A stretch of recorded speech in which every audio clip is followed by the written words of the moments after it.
Bullhucker podcast. I'm Moose Lundstrom. I'm Adam Vokey. I brought the Swami back, by the way, so we've been getting our ass kicked. So a lot of pressure. Yeah. And we brought back a returning Bullhucker, Mr. Brett McRea. Thanks for having me back. What's going on, buddy? You know, just living the dream in Ray, Colorado. Yeah. Last time you finished out of here 1-1. I did, and there's in my defense, this is not Matt. Okay, all right. Thank God. He hasn't gone up against me yet. Yeah. I know, but Matt had me at a little disadvantage last time. So I will say you're the Swami, but Matt is undefeated still. Like he that is, guy. right? I don't know. That's why we ran him clear out of town. I think there's some tomfoolery. He's actually coming back into town on the 4th of July, so I think he's going to come back on here, and he's carefully crafting his stories right now. He told me he's into it, man. He wants a piece. So, Yeah. Well, he was the first one, right? He was the very first one. Yeah. He didn't know what to expect. So yeah. So this time, and the first time he was a City of Brush employee, so he was a little leery. So these stories will be a little more exciting this time. So before we get started, though, I do want to say thank you to the Chamber of Commerce here in Brush for letting us have this here at the Sands Theater in Brush, Colorado.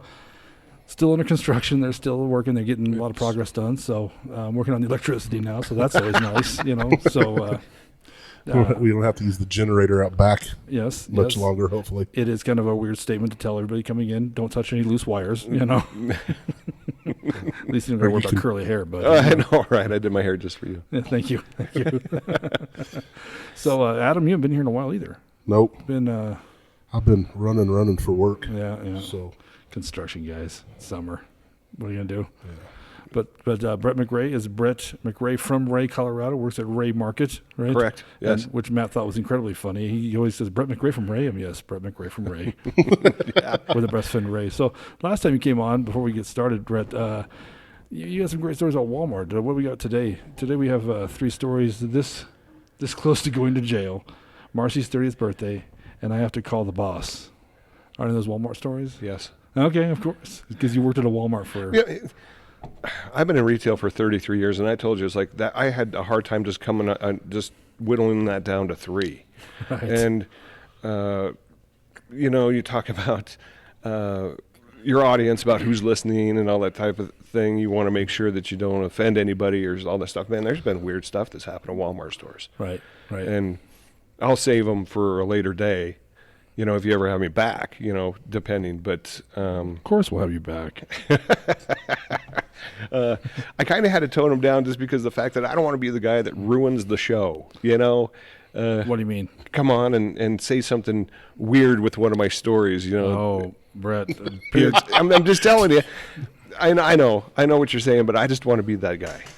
Pierre Carrillo came on. Did you watch the Pierre Carrillo episode? Because that did you watch that episode? No. Pierre set the bar. So. I think I did. Was he the one with the happy time in the eye? Yeah, that's it.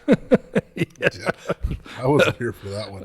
I listened to it, but Josh Finley and I did, and laughed pretty hysterically. I'm not gonna lie to you. We laughed pretty good. That was a great episode. So I was like, wow, Pierre, that's too much information for me, man. Really? I was like, I don't need to be hearing that. Well, and the sad part is we had stories, not to match it, but Ryan Emmerling stories, and from Budweiser. He was our guy who worked at the Budweiser. That he's one of those guys that come out of his mouth. You're like, wait, what? Wait, one more time? I know. I know. It's like you sit there and shake your head and go, oh my God. But he would say it like, don't you guys hate when? And like, you guys know when? And then he would finish the most insane sentence. And I was like, nobody here knows what you're talking about, dude.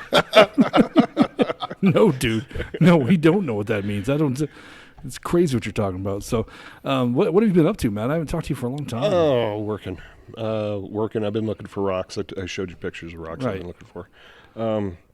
Right now we've gotten so much rain, the grass is so tall that you can't go find anything. Right. So I'm going to have to resort to shooting prairie dogs here pretty soon. Oh, it's game on again. I will give you my number when that happens. Call me. Absolutely. I will make a road trip, bro. Absolutely. Yeah. So yeah, I'll get your phone number. We'll go. Right. It's a great time. So no, and not to be side eyes. It's like the redneck Olympics with you guys. So here's the thing. Now right now the prairie dogs are they're having little ones, and so they're about the size of Twinkies. Little bitty ones. What's wrong with you, man? Jesus. So what you're saying is you got to have that scope like dialed in good. Oh, it's a great time. Oh, look how cute it is. You got to be a special kind of sick. That's what I'm saying. Maybe I'm a bleeding hot liberal for you guys or whatever. But I see him because do you know where the Pepsi plant is here in Brush? No. If you go, not the plant, but the Pepsi yard, behind them is a huge field by the prison. The youth prison. Okay. Go out there, Brett, because there are prairie dogs. Have you been out there lately? Not lately. Go down that road, man. They are everywhere, running across the field. And I know they're varmints. I know they're rodents and a pain in the ass. And they're horrible for the environment, I guess. Right. But I still don't try to run them over. Well, I was just going to say, I was in Rock Springs, Wyoming last weekend for car races. And I was going up the on-ramp to the interstate. And there was like literally a prairie dog right there. So I, did one of these off the side of the on-ramp to try to Thump him. take him out, but I missed. So. Tried to thump him. Quick prairie dog shooting story. I went out. It was November 2018. It was Thanksgiving, and I didn't have anything going on because Marcy passed away in March, and so I took my gun out and I took 100 rounds with me. And they told me that this place had never been shot at, and I said, "Oh yeah, whatever," because people shoot at prairie dogs all the time. So I drove out there. I took 100 rounds. I killed 77 prairie dogs in 3 hours. One right after another. Did you just leave them there for the hawks or what? Yeah, the hawks came down. There was hawks everywhere. Hawks are, the foxes or coyotes or whatever are going to come eat them. But man, dude, I had to stop and let my gun cool off. That's awesome. It's as horrible as I say awesome. I had to turn my scope down to 4 power because, dude, they're standing like from here to those Lysol cans. And I was like... Whack. I could have threw a rock at him and killed him. Every fox and if and you've hawk. never shot at them, they don't know what's going on, so It was duck. It was like an amazing day. This is amazing. Well, that's what aliens do to us when they come down and that big light shines on you and it's never happened to you before. You're like, "Oh, pretty!" And all of a sudden, Look at the lights. all of a sudden, they're giving you the old rim job, and you're like, "Well, this is what's going on here," A South Park episode. What was that? The big metal hoopa-joop. I haven't seen that one. You haven't seen South Park. Every hawk and fox and everything else he calls him Buffet Brett. That's what they call it. I bet you. It's like, man, they see me coming. They're like, "Hey, man, the cool guy's back." Here comes the lunch guy. You actually have land outside of Pete's, though, where you go hunting. Or where do you go? Where's your favorite place? Right outside of town in Ray. Okay. Oh, okay. We'd poison the prairie dogs in our land in Pete's. Oh, okay. Yeah, there was just so many. There was, it looked like the surface of the moon. Really? Yeah, you'd walk out there and this was 5-6 years ago when we started doing that. Wow. But when we went out there, it was me and Mike Farringer, one of my best buds, and my sister Lori. And me and Mike both took 600 rounds of 22 shells, and we went through all of them. Wow. And the gun that I was using was a Ruger 10/22, semi-automatic, and I shot so many rounds through it that when it cooled off, it just froze shut. And so I took it to Huma Guns to have them fix it. We couldn't get the slide open so I could clean it. Had to send it to a gunsmith to have it clean. Really? Yeah. Oh, we shot it. Yeah, it was a great time. You know what? I actually got a wild turkey at Ray once. With your car? Yeah, with a Dodge Ram. That's what I... have you ever seen those turkeys in Ray? Have you ever been down by 34 when the wild turkeys are around? Are they pretty bad this time of year? Yeah, you have to be careful. You have to be careful because those things, they're 20, 25 pounds, and one of those things flies up and hits your grill, man, you're in trouble. He hit the passenger door, man. I didn't know it hit me. I was talking to another guy from work, and I'm just blah, blah, blah, blah, blah, blah, blah. All of a sudden, bam! And what? He goes, "What did you hit?" And I'm like, "I don't know." And it was a bird. And I said, "I just hit me some wild." It's not the first time I've hit wild turkey, just with my car. You know what I mean? Yeah. Well, I have them come out of the hills right there by my house and walk through that vacant lot. Right. All the time. I about notice at Ice and Oil. I used to, when I go get their order back when I worked for Pepsi, I'd pull out back, and they had a couple of them chase me. They're kind of mean, you know. You know what I'm saying? Like, they did. Yeah. And I mean, it's probably funny if you're watching the big fat scared bitch run across the thing. So in your Pepsi. I was swinging my little iPad at him, like, get away, you know. Yeah, it was a manly moment for Larry Lundstrom. That's what I'll go and say that. So, I was telling Travis Peary, I was talking to him this morning. And, which, by the way, Travis Peary, feel free to come on this show. I've been calling you for weeks. Travis Peary. he called you Mr. Moose Knuckle. So anyway, I would insult him and his wife right now, but I'm a class act. I'm a class act, Travis Peary. when we were talking about that guy that got scared on the lawnmower. Remember when the guy drove up on him when you were working for Pepsi and you were walking into the Subway store and you got by the trash can and I came pulling up behind you with the truck. Oh yeah, that wasn't funny. That wasn't enjoyable at all. I came screaming up behind him with my horn blaring, and I dove out of the way like almost shit his pants. And he says, I'm gonna mail these underwear to you when I get home. I was gonna slap against your office door is what I was, Anyway. And he'll say part of that doesn't look like it's so fresh, Larry. Like that was a pre-existing condition. You know what I'm saying? I don't know how we get on these subjects. I don't know. I'm sorry. I don't know. I'm sorry, Bullhucker. You can cut some of that out if you want. I'm not cutting anything out. Okay. So, by the way, bullhucker.com is where you can find everything for us. Check it out. Check out YouTube. If you're on YouTube, make sure you hit the subscribe button. Hit that little bell icon so that tells you when we have new episodes out, so you can check it out.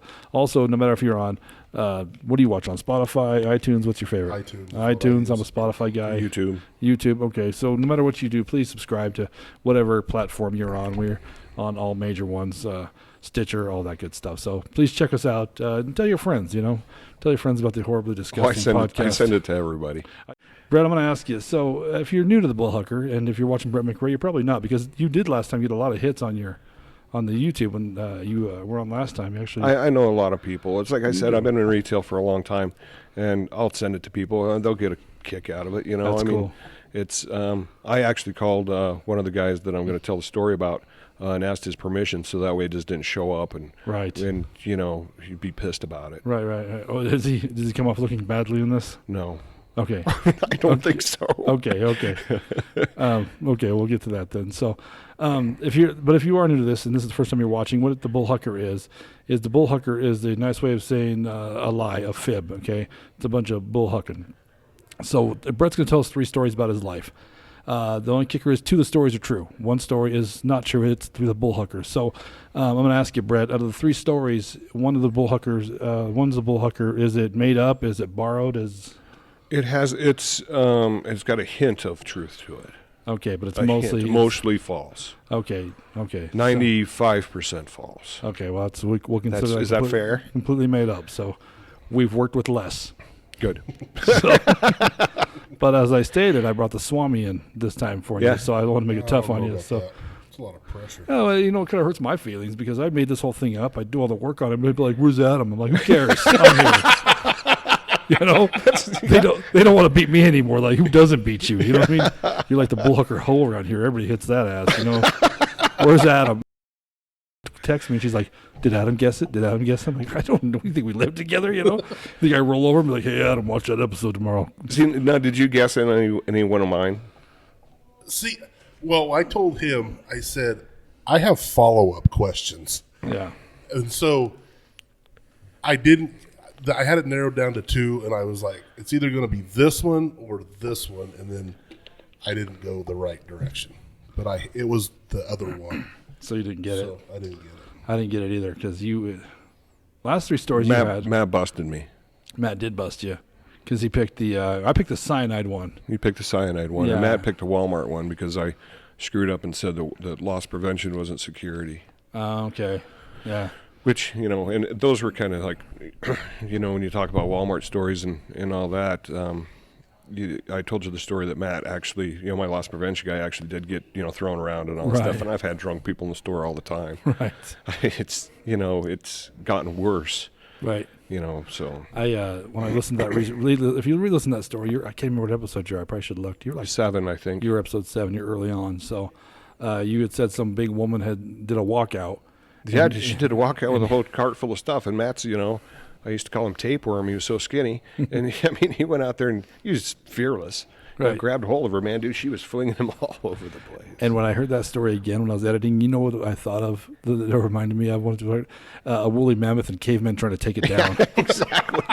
Just surrounding her, like, give us the VCR back, lady. And it's Matt's stop, right? But you don't want the kid to get hurt either. Right. Man, she wasn't going to let him take her down. She's like, screw you. Yeah. And it's like, okay, somebody grab a hold of her. Let's take her back inside. Puny human. was great. It was great. All right, man. Well, you ready to tell some stories? Sure, man. I'm ready to go. Well, my man, it's been a long time, so you pick first, dude. Okay, I'm going to go with... Well, the first of our stories are this close to going to jail, Marcy's 30th birthday, and I have a call. I have to call the boss. So that's our three stories. Which one do you want, bud? Don't you guys do the thing anymore? We do when we pick which one's the Bullhucker. Okay. That's we started out first the last time, and Matt sucked at it. I'll be honest, though. I've been clipping those out and putting them on TikTok. So, What's that? By the way, we've been on a string of 3 pumpers. I want to be proud about that, okay? That's the right way to do it. Although I watched a Friends reunion, and they all do when Joey does the fire, and they're 4 pumpers. See, every time I watch TV and like the rock, paper, scissors thing comes up, I always rewind it back and count. I'm like 1, 2, 3. There was one, I was watching NCIS or something, and they did 3, so I like videoed my TV and then sent it to him. I'm like, start watching that show. All right, my man, pick it up. I'm going to go with this close to going to jail. So, we talked about that's why I asked you how old you guys were. I was born in 1967, and so when I was growing up, it was the 80s, full blast 80s. Right. So, in 1983, I was a freshman in high school, and so growing up, I got a car. I got a 1977 Chevy Impala. Okay, so time. They're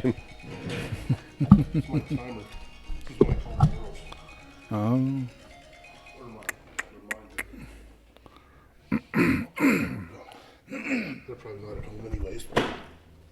What's that? Okay. Sorry. It's all good. All right. So when in 1983, I was a freshman in high school, and then I got my first car, which is a 1977 Chevy Impala 2-doors, blue, and it had this weird window on the back. Have you ever seen one of these cars? It had the angle car. I did. Okay. So it was, growing up, it's like I'd go to Sydney a lot. And Tom Generu. Yeah. Tom Generu and I were buddies.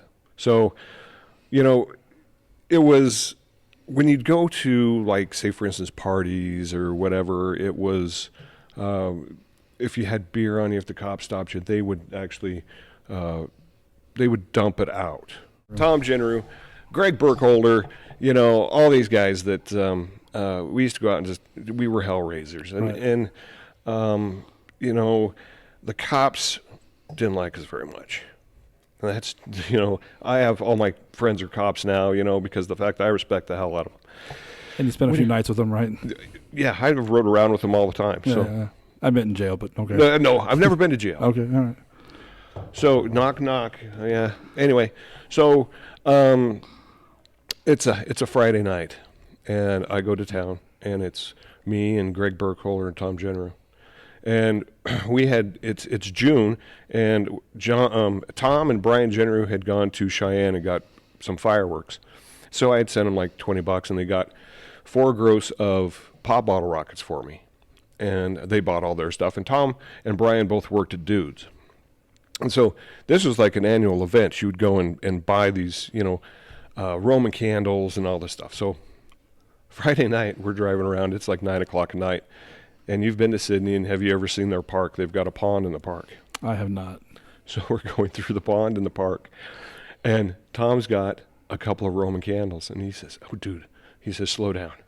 And we're going across the bridge, and there's ducks and there's geese swimming around in the pond. And Tom lights his Roman candle and holds it out the window. Poof, poof, poof. And I mean, it's a 10-shotter. My God. And all these ducks and geese are just swimming for their life, right? Well, because they're scared to death. Well, yeah, it's warfare on them. That's just, So then, he gets done, and he's like, go! And okay, so you're going to tear off.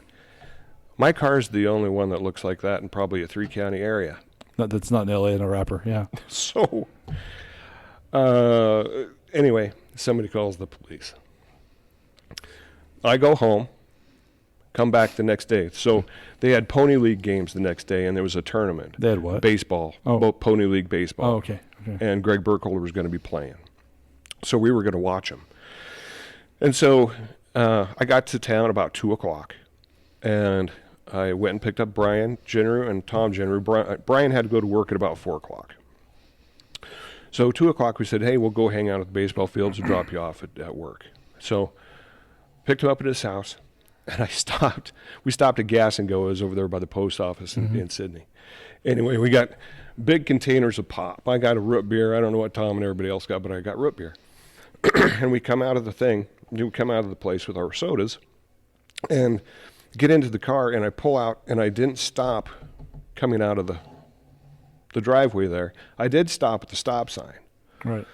Sitting across the road is Mr. Melvin, Officer Melvin. Hates me. This guy hates me. We've been in trouble before. Well, you duck attacked Brett. Yeah. So anyway, I pull out, and of course he comes up behind us, flips on his lights. So we pull over, and he comes up and he says, so, he says, what's in the drink there, fellas? And I said, Pop, you just watched this come out of the Gas and Go. Yeah. And he says, I don't believe you. What's in it? And I said, would you like a taste? Right. And he says, you can't ask me that. He says, I have good information that you were driving around last night using illegal fireworks. You wouldn't happen to have illegal fireworks, would you? No, of course not. We don't have any illegal fireworks. We left them at Tom's house. Right. So he says, you wouldn't mind opening the trunk for me, would you? And I'm kind of thinking, it's like, what's in the trunk? And I haven't been in the trunk for a while. Anyway, open it up, and he looks, checks us out, and says, there's nothing illegal. He says, there's nothing illegal in the car. No, sir. He says, where are you headed? I said, we're going to the ball fields, man. We're going to go watch baseball. I said, the tournaments start. So he says, okay. He says, I'm going to be clocking you guys. Okay, fine. Whatever. Okay. So we go to the ball fields, and we go and park, and we park next to Amy Melvin, who's Mr. Melvin's daughter. Is she hot? She's hot. Okay. She's a pretty girl. All right. That's another reason why he doesn't like us, is because, we're bad influences on people. Yeah. So where the baseball field said you could drive around them and go through the park, and they used to just sit and park at the end there and just watch, make sure nobody was getting drunk or being stupid, you know, like what we would do. Right. So we go there and we park and we watch a couple of games, and it's getting close to 4 o'clock. And Brian says, man, I got to get to work. I need to go home and change. And I said, okay. So we got in the car. And, the cops are kind of, how they sit and talk. They're sitting talking over at the thing. It's like we're thinking, oh, they're going to stay here at the baseball field. So we buzz back to the Jenner's house. So we get Brian to work, and Tom says, you know what, we should go get some of those fireworks and have a fight. And I said, well, where are we going to do that at, dude? It's, it's 5 o'clock. Right. And he says, man, we got a place on Northside. I said, okay. And we'd been up there before screwing around. Sure. But we go and drop Brian off. We go back and I brought a gross. A gross is 144. Yep. Of pop bottle rockets. They weren't the whistling kind. They were just you shoot them and they blow up. And so we buzz up to Northside and we park.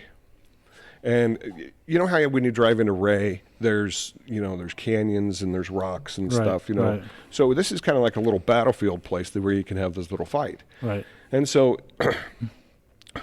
we get out, and Tom decides that he's got a paper bag, and it has his stuff in it, and I just grabbed a gross. So he's got probably, 3 gross worth of stuff in there. And he opens up, a whole bunch of packages of them, so that way he can go up there, and so that way he doesn't have to unwrap them all and shoot. Sure.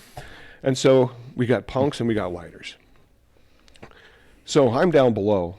Tom goes up above, and we're having a great time. Starts shooting them at each other, and, it's pretty close. It's kind of dangerous, but not horrible bad. Right. You never thought about somebody losing an eye or anything. Of course not. You're invincible. No, right? Yeah. And we're sober. We haven't had anything to drink or nothing. That's even worse, man. And so we're having fun. We're up there for about 10 minutes, and I said, you know what? I was down below, and I said, this one at a time crap sucks. And I didn't have it in a pop bottle. I used to be able to balance them in between your fingers. And so I grabbed 5 or 6 of them, and I put them in my hand, and I just lit them all at the same time, and just turned my head, and it's a volley of these Right. going at Tom, and he's hiding behind this rock. It hits the rock and bounces into Tom's bag, and it explodes and starts some of his stuff on fire. So he's got pop bottle rockets. Oh, no. He's diving behind a rock, and there's stuff going going off in every direction. And I'm laughing because I'm thinking, it's like, well, Tom, shit's going to blow up. Right. So I get to go back to the car because I'm out of ammunition now. I turn around, and here comes the V6 with freaking Amy's dad. Mr. Melvin comes driving up. Oh, no. And it's like, we're dead. We're dead in the water. Right. And I'm thinking, oh my God. Tom's up there trying to put his stuff out. And I'm down below, and I'm like, oh shit. You can't run because he already knows who you are. Right. And so he gets out of the car, and he says, would you mind telling me what in the hell you guys are doing up here? He says, do you understand the fact that you could burn the whole town down by starting a fire?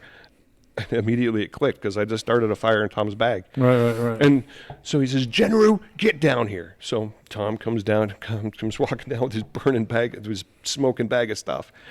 I think he probably, 20 or 30 of them probably went off, some of the loose ones, because the other ones were wrapped in plastic. Right. So come down, and he says, he says, these are illegal fireworks. I said, yes, sir. And he says, where'd you get them? I said, Tom bought them in Cheyenne. From my dealer. Yeah, exactly. Yeah. I said, Tom bought them in Cheyenne. And he says, I'm going to take these from you guys. He says, I'm confiscating these as evidence. And he says, you know what? He says, I want you two to get in this car and go back home. He says, I don't want to see this car out on my shift again. And I said, well, what time do you get off? And he says, do you understand? You're this close to going to jail. And I was like, I do now. Yeah. I said, okay, I get it. Right. Stop screwing with the cops. Right. So we took the car. He followed us back to Tom's house, and I parked the car. And so we're sitting there, and we're waiting for him to leave. And I said, what are we going to do now, man? It's like, I can't drive the car. Tom says, my mom's car is going to be here in a little bit. We'll just take hers. Oh, no. So we ran in and got his car, got his mom's car, actually. What kind of car did she drive? It was a four-door Silver Nova. A beefed up engine. Tom had a Plymouth Fury 3. And I don't even know what that is. it's a big boat. Okay. It's a big giant boat. Okay.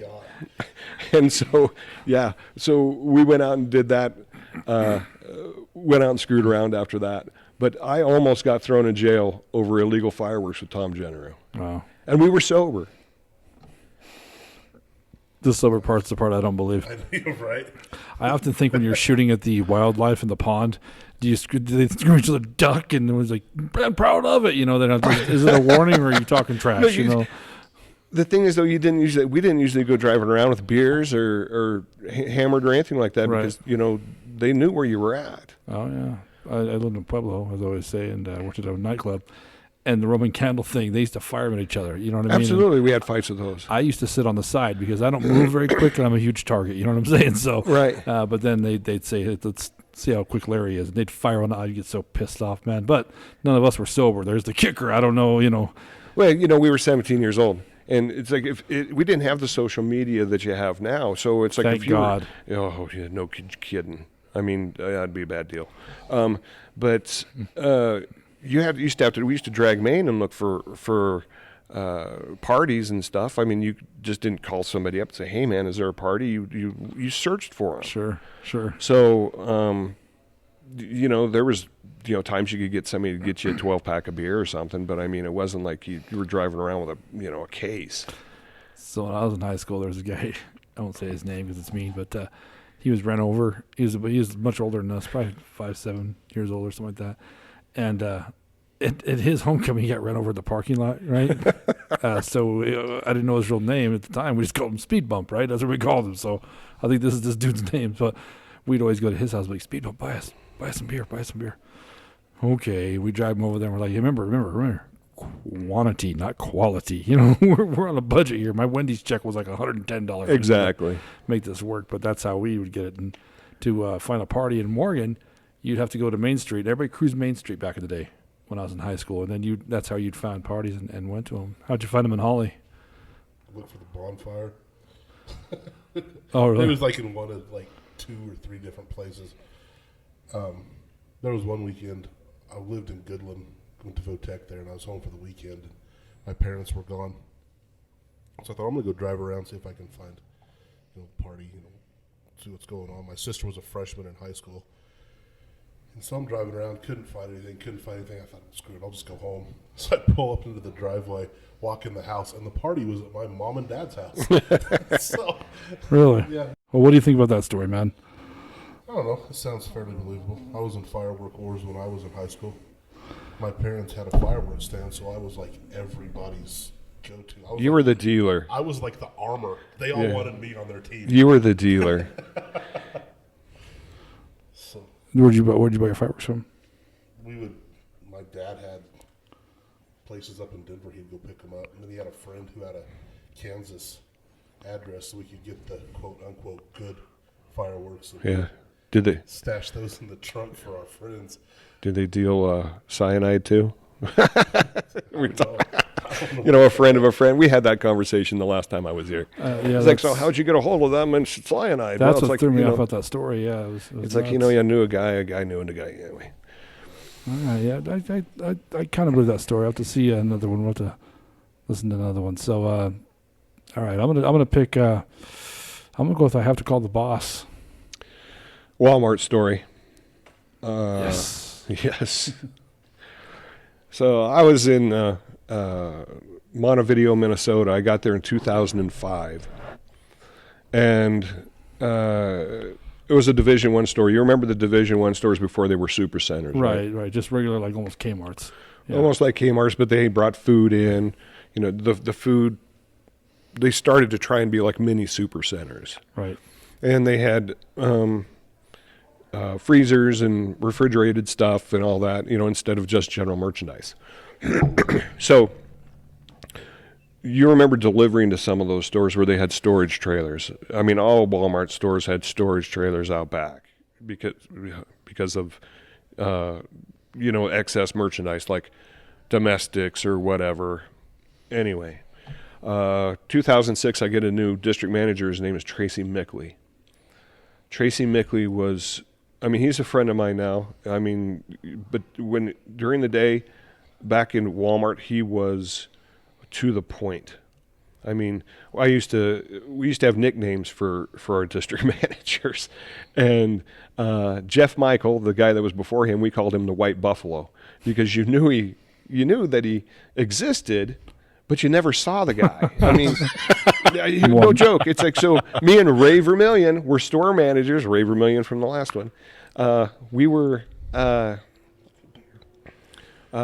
store managers together. He was in Redwood Falls and I was in Montevideo. We'd always call him and say, man, hey, dude, where's the Buffalo at? Well, I don't know. I tried calling him. He won't answer his phone. More myth than manager. Exactly. Tracy was the complete opposite. So I made the comparison of him to Yosemite Sam. You could hear that guy's spurs a jangling coming across the parking lot. Rootin' tootin'. Yeah. Most rootin' tootin' sumbitch. He's but not a hard guy to work for. But man, dude, he was vicious. Right. So his ringtone, we used to go to district manager or district meetings, and everybody had a ringtone for him, and he would call your cell phone to see what the ringtone was. Oh. And mine for him was Creeping Death by Metallica. I'm going to stop you there real quick. My old boss, his ringtone for me was the Darth Vader. Dun, dun, dun, dun, dun, dun, dun, dun. So Ray and I always had this thing, we'd call after a tour or whatever and compare notes or, how bad was it, whatever. And I had a picture of a white baby seal on the wall of my office, and I had a caption above it that says, "Don't be me today." Getting beaten like a white baby seal. Okay. So that was one of our things dude, I got beaten like a seal today. I think they club them, they don't beat them. Well, whatever. So. Right. So 2006, and it's Tracy's thing is we're trying to get rid of all these storage trailers. I had 16 storage trailers. They cost us $100 a month per container, $1,600 a month. Wow. So we're trying to get rid of these things. And so we start emptying them out as fast as possible. We put up risers, overheads, got rid of stuff. Anyway, we start pulling these things out. So it's 4:00 in the morning, and I get a phone call from my assistant manager, Kathy Doohan. And so I had a BlackBerry at the time. It cost me $1. It had the roller ball. It was crap. But I mean, it was a phone, and I was proud of the fact that I spent $1. But everybody on the planet had a BlackBerry at one point in time. I never had one. Or like, that was like the thing to have. Right, and it sucked. It was a crap phone. Yeah. Anyway, so I pick up the phone, and I'm like, hello. And she says, Brett, this is Kathy. I'm on the way to the store.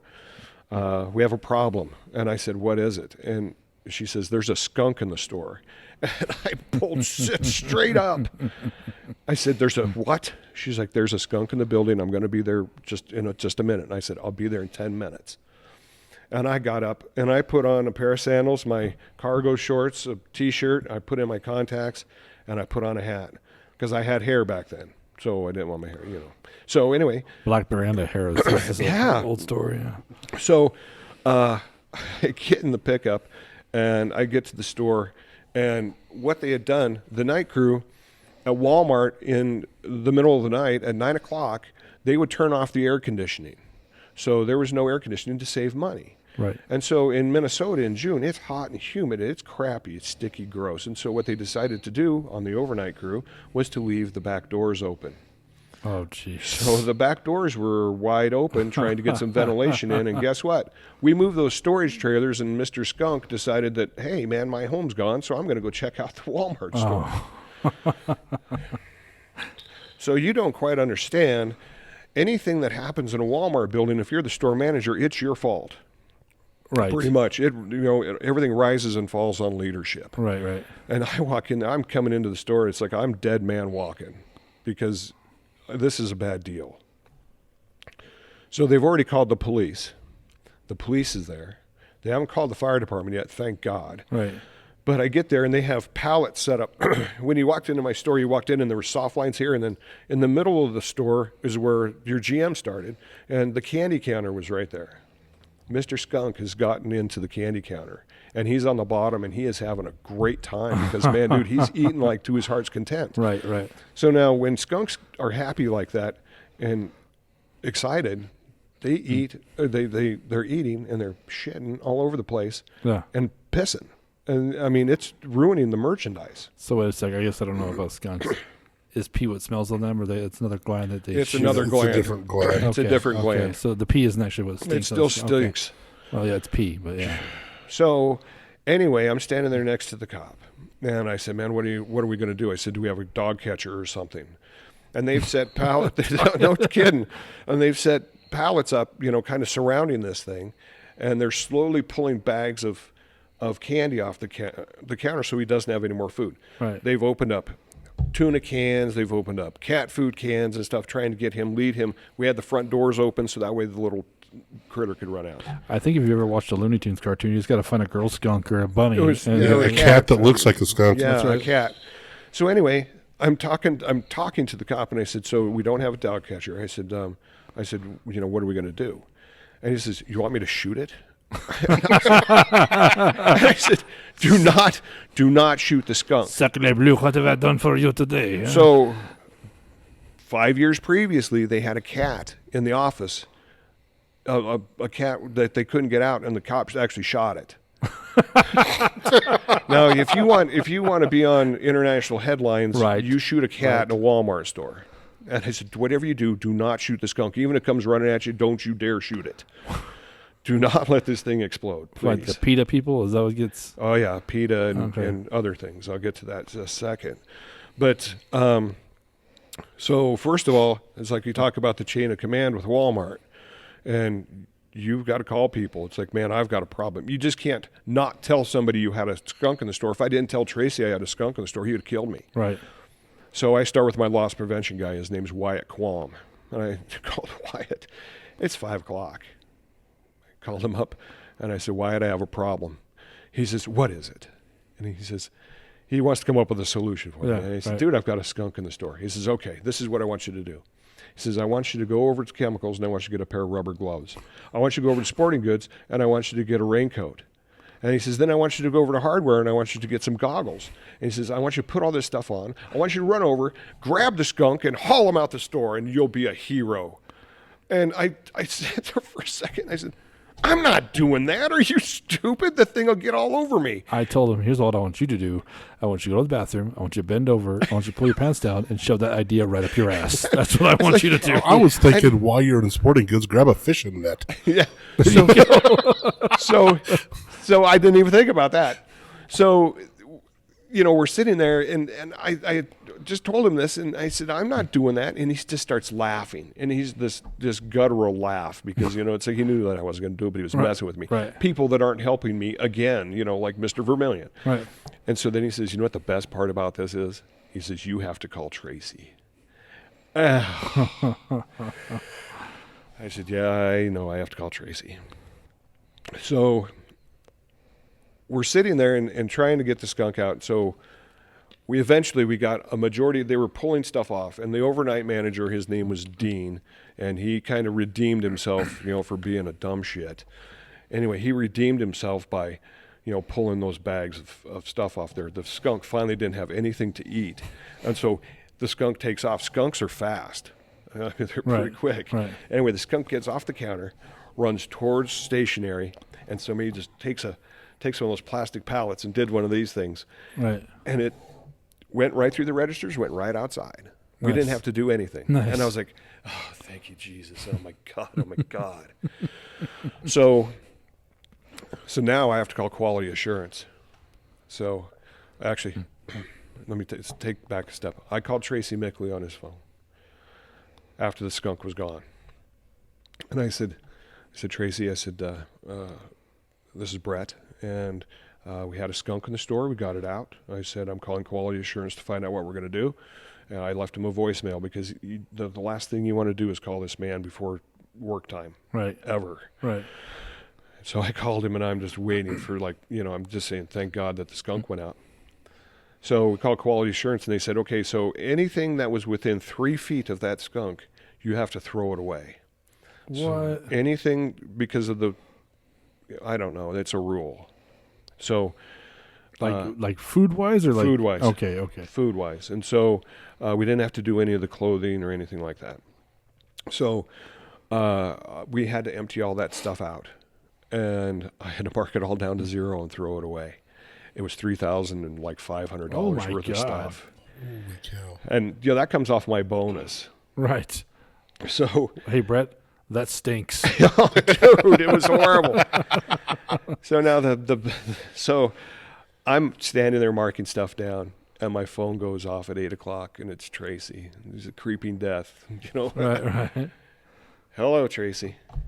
He's like, do you understand the fact that you were like 1 second away from an international incident? What? And I said, what do you mean? And he says, if that skunk would have sprayed, he says, do you know how much stuff you would have had to throw away? Your inventory is at $3.5 million. He said, if that stuff got ruined, you would have had every loss prevention supervisor in the nation coming down there to see you and investigating what went wrong. Wow. And so here I am thanking my lucky stars that this happened, right. But still it was $3,500 worth of stuff that we had to throw away. Anyway, the next year we moved to the super center. It was the next year and a half. We moved to the super center, and it was cooler over there because they had the different air conditioning settings and all that stuff. Right. But I mean, the employees were actually kind of pissed about it because they were going to actually call like OSHA and say, hey man, dude, it's too hot to work in here. Wow. So anyway, that's my story about having to call Mr. Mickley. So you couldn't like give the meat away or anything?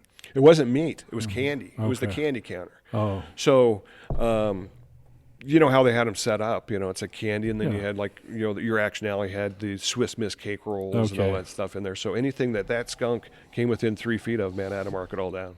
Oh, it sucks. Even like as it was leaving the store. So if it like ran down an aisle, along one aisle, like everything on that bottom shelf had to be thrown out. It would have been, yeah. So, Holy cow. So there wasn't anything that was up there besides candy, at the registers. I didn't go through the candy at the registers because he didn't stop and smell the roses. Right. But he ran through and ran right out the front doors.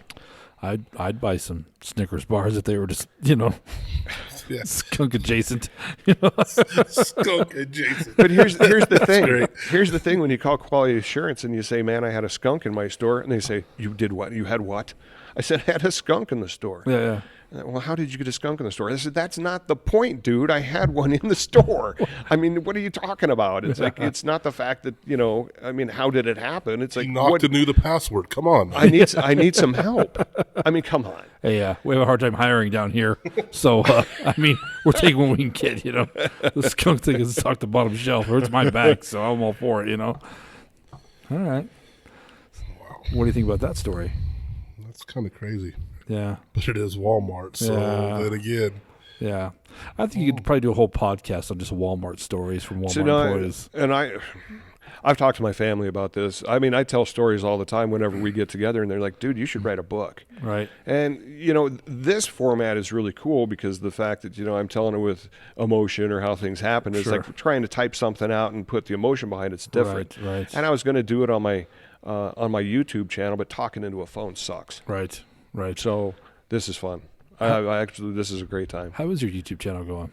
Oh, I just screw around on it. I put guitars and stuff on it. Well, you know what? If you look on the Bullhucker.com under Brett's, this will be episode 7.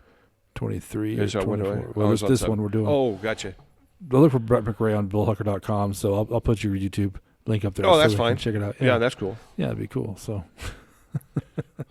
we worked for Budweiser. Talk about, you could tell stories for days. You know what I mean? Just, and it's just, yeah. We'll finish this, and I'll tell a quick one after. We'll tell our stories after the 7 years is up in the. Yeah. After that non-disclosure agreement, what's that it called? NDA show. No, what's the 7 years? The Statute of limitations. Thank you. Yeah. That's when we'll tell our stories. Yeah. Once we can't go to be persecuted for them. You know what? It's up, dude. Yeah, it is up. They're up. Yeah. When did you quit working there? I was in 09. 09. Yeah, January 09. I was 12. Okay. October 2012. And I did better like me, so I was asked to leave early. What do you do? Okay. Well, what did you think about that story, though? I liked it. I don't know. It was. I don't know. We'll see. Do you have a front runner in your head right yet? Not really. No? I mean, Okay, yeah. those were both seemed pretty believable to me. Brett's our first returning guy, so he's played this game once already. So that gives him an advantage, I think, an edge to kind of know. Absolutely, what to it does. And when you asked me like a month and a half ago, you said, "Hey, man, it's like, are you going to be ready to have some more?" But dude, I started immediately writing stories Did down. you really? Okay. Absolutely, you betcha. Yeah. No, you did. The first episode was awesome with you, so I really liked it. So that's why we asked you back after these 2 stories. Maybe not a third time, but we'll see. We'll see how this podcast ends. If I lose, Brett, I'm going to tell you right now. You're gonna, yeah. All right. So 2 stories down, 1 story left. Marcy's 30th birthday. Okay, so, and this is a story that Marcy wouldn't mind me telling about her. Marcy's been gone for 3 years, and It's been that long. Yeah, Man, that's yeah, nuts. 2018, March of 2018. That's nuts. So, it's Marcy's birthday, 1993. And we're working at the old Division I store in Sterling where Bomb Guards is at. Okay. And this is before the Super Center was open. Okay. Marcy was hanging clothes. That's, when you got clothes in, she'd hang them. Anyway, Scotty, the back room guy, he comes walking by. We're all friends. We shot competitive darts together, drank beer, hung out. We're Bulls fans, Raider fans. And so he comes walking by. He says, "Hey, Marcy," he says, "how you doing?" He's like, "It's your birthday today." And he says, "How old are you?" She's like, "I'm 29. And he's like, "Oh, yeah." And then he walked by and he turns around and he says, "Weren't you 29 last year?" And Marcy says, "Well, I don't know. Yeah, I think so. Well, I don't know." And he's like, "What year were you born?" And she says 1963. He's like, "Dude, you're 30. We have to have a party." Right. And, oh, God. So, do you remember Fergie's in Sterling? Yeah. Okay. Actually, that's where you guys have a connection because he's friends with Burkholder and he did the Sterling Budweiser route for years and years. Yeah. So we used to play competitive darts at Fergie's, and we had a team. We used to play, all the time here. Sure. The bull shooters and Club Tap and all those guys. Wow, Lurch okay. and you know them. Yeah. So Lurch and Arlene, right? I think so. Yeah. Anyway, so Scotty says we're gonna have a party. So he starts spreading the word. Hey, man, we're going to go down to Fergie's. It's Marcy's 30th birthday party. Right, And so right. we've already talked to the assistant. I was an hourly at the time. And I said, we're going to go ahead and we're going to call off tomorrow because we're going to probably get smoked tonight. I mean, we're not going to feel like shit tomorrow. We're Right, not going to. We're right. going to be horrible. So we invited a whole bunch of people down there, and in Fergie's, it's like in the corner where you had that table, you know, like right when you're going by the bar, going to the bathrooms, they had like, you know, you could put two tables together, and so that's where we would sit. We had like 8 or 10 people there. Anyway, we went there with our friends that were lesbians.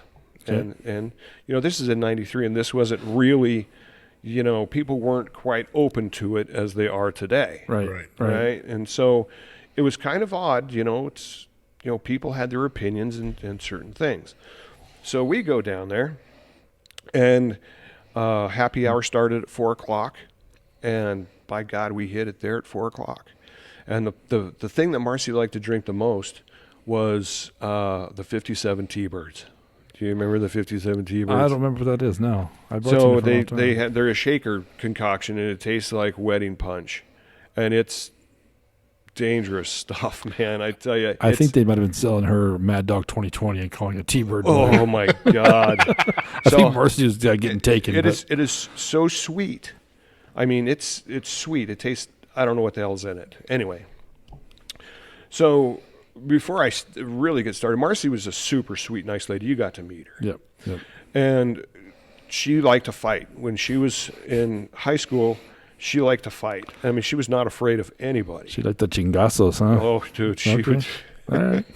So you flip that switch on Marcy, and dude, she'd beat your ass. Her sister, and I got another story about that too. All right. So her sister, when she was 18, Marcy was 16. Her sister would go out and they'd go driving around Gehring and Scotts Bluff, and you know, girls would start smack with them or start shit with them. They'd go back and get Marcy and have Marcy fight the girls. That's how Marcy was. Not a girl. So, anyway, and freakishly strong, wiry, freakishly strong. So we're down there and we're drinking, and Marcy's doing the 57 T-Birds. Everybody's buying her drinks and all this stuff, and there's always that one guy in the bar that nobody likes. Right, and his name's Bob. I've been that guy. Yeah, well, so Bob is this smarmy ex-Navy guy, you know, and he's probably 6 foot tall, you know, a soft 220, you know, he's just kind of, Right. you know, he used to work for me. He's a jerk. Anyway, so Marcy's getting a little bit blasted, Right. and so it's probably about 6:30. 6:45, I don't know. But, I mean, people have come and gone from the table, and there's, you know, Carrie and Bernie, our lesbian friends, are sitting over here on the thing, and Marcy's sitting at the head of the table, I'm sitting right here. Anyway, Bob comes walking up, and he says, are we going to play darts, or are you going to gay off with your fag friends all night? Nice. And Marcy says, don't you talk shit about my friends. And he says, or else what? And instantaneously, Marcy jumps out of the chair. She comes up and she grabs him by the neck and she bulldogs him to the ground. And it's like it happened in an instant. And I'm like, oh, shit. Right. And so I'm like, oh, my God. And Liz, you remember Liz that used to work there? Liz Sherman? The name sounds familiar. Anyway, but I don't know. dark, long hair. If Anyway. you saw a picture, you probably know. Yeah. Probably, yeah. So anyway, Liz is our friend. She's behind there. She's like, knock it off. And he stands up and he says, well, that was lucky. I bet you can't. And man, I tell you what, she did it again. She grabbed him by the neck and bulldogged him and dropped him to the ground. And Liz has a bat behind the thing. It was a little stick or whatever. She smacks that on the counter.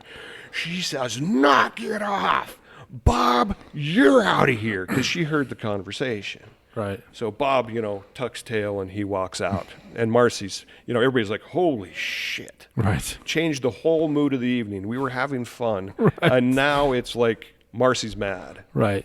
And so we continue to drink and, you know, the night goes on and Liz says, look, you guys need to not do that anymore. It's like there's no fighting. There's no more crap like that or else I'm going to have to kick you out of here. Right. He says, I don't want to tell Bill and Judy, you know, the fact that I had to kick you guys out because you're good patrons, so knock it off. Right.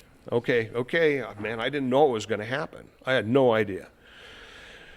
So I take Marcy home, get her home, and she's just blasted. She was sick most of the night, I think. Anyway, the next morning I wake up and I'm up early, and I wasn't feeling too bad. I maintained because I knew Marcy was smoked. Right. And so the next morning the phone rings and it's Marcy's mom. And she's going to wish her a late happy birthday because the fact that we went to the bar and we missed the call. So I said, hey, Jerry, how you doing? And she's like, well, is Marcy around? And I said, well, she's probably not feeling very good, but I'll get her out of bed. Right. So I go in and I wake Marcy up, and she, she gets her nightgown on, and she goes in there and she's sitting there talking to Mom. Yeah, Mom, thanks for calling and wishing me a happy birthday. And she's looking at her leg, and she's got this handprint bruise on her leg.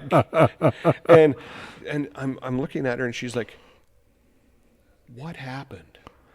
And I said, you don't remember any of that? And she says, no. You heard one gay slur and turned into Wolverine. That's what happened. And so I had to tell her. She says, what? I did what? I said, you about got us kicked out of the bar. She remembered none of it. I love it. None of it. And it was her 30th birthday party. That's how they're supposed to go, bro. Oh, my Yeah, that's God. a good party. My 30th birthday party, they threw me a surprise party. I passed out at 4 p.m. They took me to my apartment at the time. I hadn't bought my house yet. And I'd woke up like 3 hours or later. I went to go to the bathroom. I had a mirror over my toilet. And they had written all over me. Like they'd drawn penises on me and whatever. And my mother signed me. Everybody signed me as marker. So I called my buddy Robbie from Pueblo and said, where are you? At the bar and brush. Which one? Larry, the bar and brush. I said, okay, come get me. So I went round 2 on my 30th birthday. And it was ugly. So what did you do for your 30th? I got a tattoo. Oh, did one on your arm? The dream catcher? All right. I don't remember what I did for mine. Well, it's been like 40 years ago. So I know, right?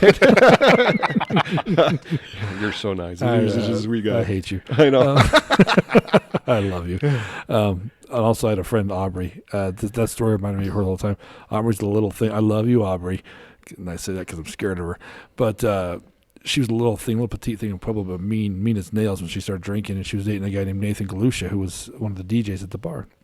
We were playing darts. We were in a dart league just like you were at the side pocket. And his ex-girlfriend came by, whispered something in his ear, and then went into the bathroom. Our friend Christy was also a waitress. She comes into this at that bar. She worked at both.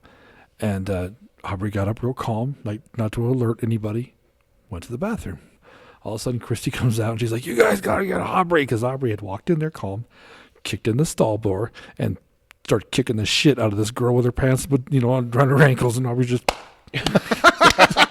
starts whipping her ass, man. So I got to see a whole lot of that girl, but I had to pull Aubrey. I was like, no, Aubrey, stop it, screaming at her, but just like that, when she got worked up, man, it was just, and she had little hands, man, so those little bony hands hurt, man. When she hit you, you felt it, So Marcy, petite little thing, strong.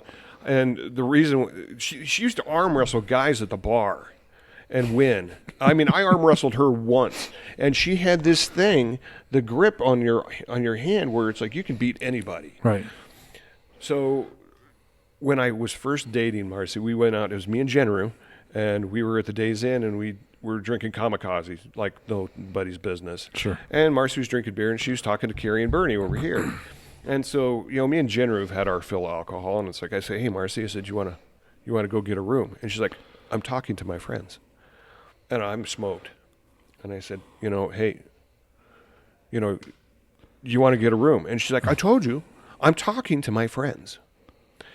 And so about 5 minutes later, they're still talking, and I grabbed a hold of Marcy's arm, and I said, Marcy, you want to get a room? And she would put me in an arm lock like this.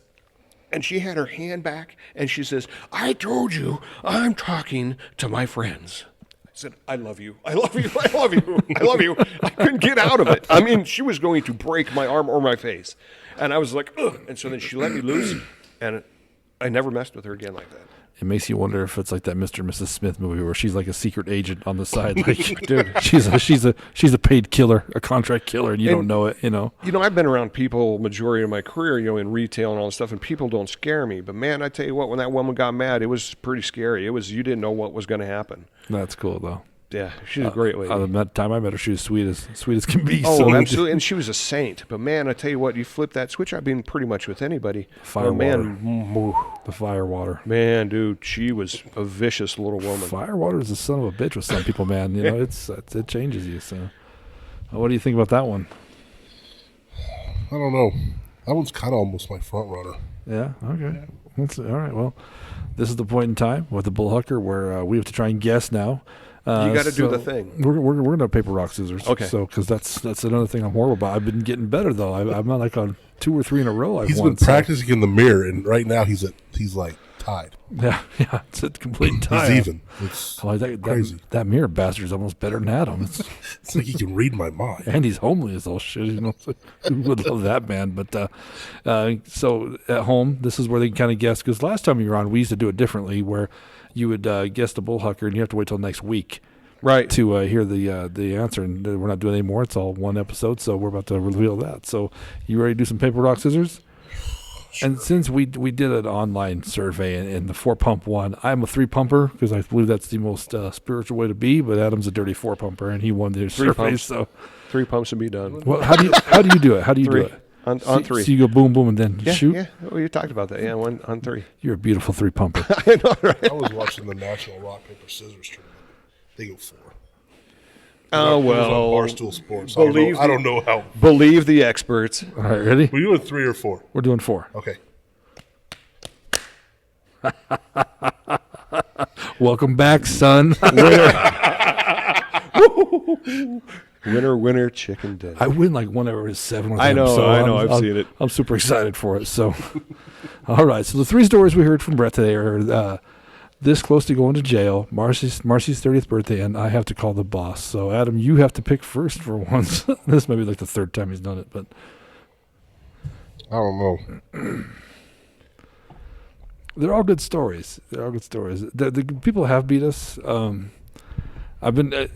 think some people are starting to watch this and come on the show because, I mean, some of the Kelly Pelton, when you listen to hers, the one that was the Bullhucker, she put a ton of detail in. That's why I picked that. That's why I didn't pick it.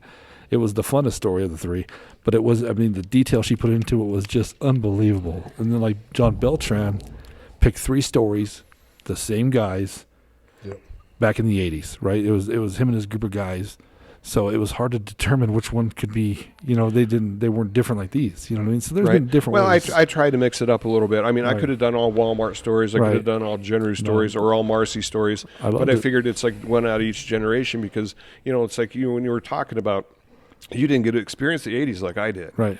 You know, in the 90s, you know, it was different. It's like because, you know, in the 90s, you know, now I'm employed and I actually have a job and I have to be responsible and stuff. Sucker. Man, the 80s were full blast, man. Right. All right, Voki, well, come on, almighty Swami. I know. You put a ton of pressure on me. This is why I'm getting in his head. I'm getting in his head, bro. I'm so tired of losing. I'm going to go with Marcy's 30th birthday. Okay. Any particular reason? Anything? Actually, the thing that I picked up on, he cussed more in that story. Okay. All right. I don't know if that plays into it at all, but there was more cussing. Yeah, I don't see. That's one that's a front runner in my head too, but I'm not going to go with it because that might be true. I'm going to go with the skunk story. I have to call the boss with the food and everything. I don't know. That's a Walmart story, though. So I don't know. It's gonna be this close. No, you know what? I'm not. I'm gonna go with this close to going to jail. That's what I'm gonna go with. It's got enough detail on it, but see, I stayed away with that one because of Tom being involved, and I could completely see that happening. Yeah, so do I. But I think he said there was a little bit of truth to it. The Bullhucker, a little bit, 95% Bullhucker though. So I'm gonna go with this close to going to jail. You gonna go with Marcy's 30th birthday? I'm staying with Marcy's 30th birthday. Mr. McRea, pull out the board and let's see what it is. Well, let's see what we got. Because when you were reading the things back to him, I was watching his face, see if there was any facial expression, and there was nothing. So I didn't get anything from that. You ready? Yep. Going to jail. See, I'm just So, good luck, charm. you know, Tom and I did shoot at ducks. We did have a firefight, but the whole getting in trouble with Mr. Melvin happened like months later after that. Okay. So did I almost I got my car banned from Sydney, Nebraska. Really?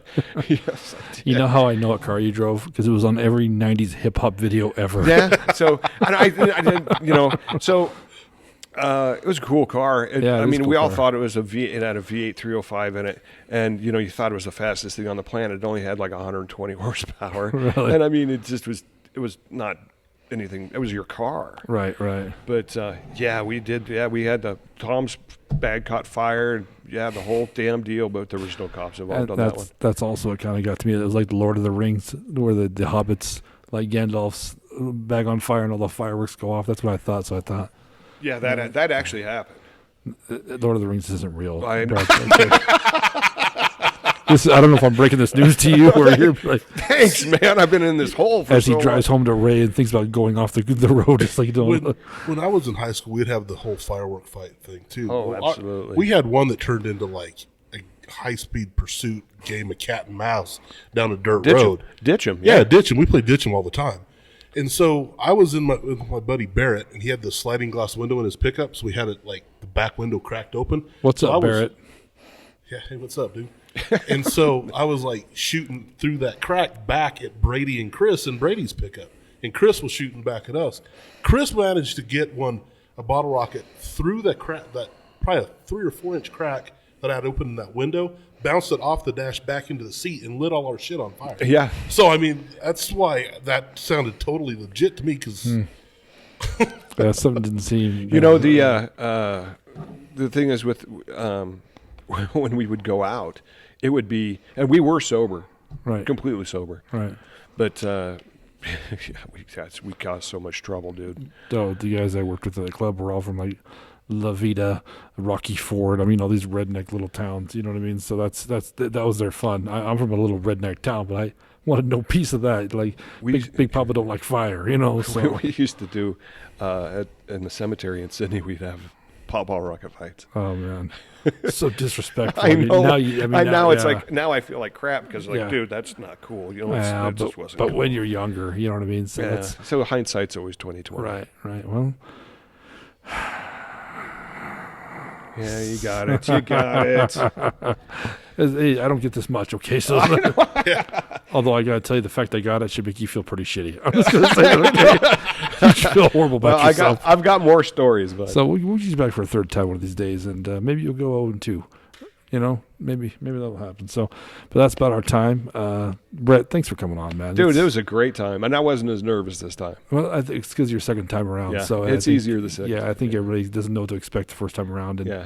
unless you're my friend Missy, who's watched every episode, and so she was ready for everything. You know what I mean? Yeah. She could have ran the show. Yeah. So what's up, Missy? So anyway, thank you so much for coming on. I'm Moose Lundstrom. I'm Adam Vokey. Brett McRea. See ya. Bye.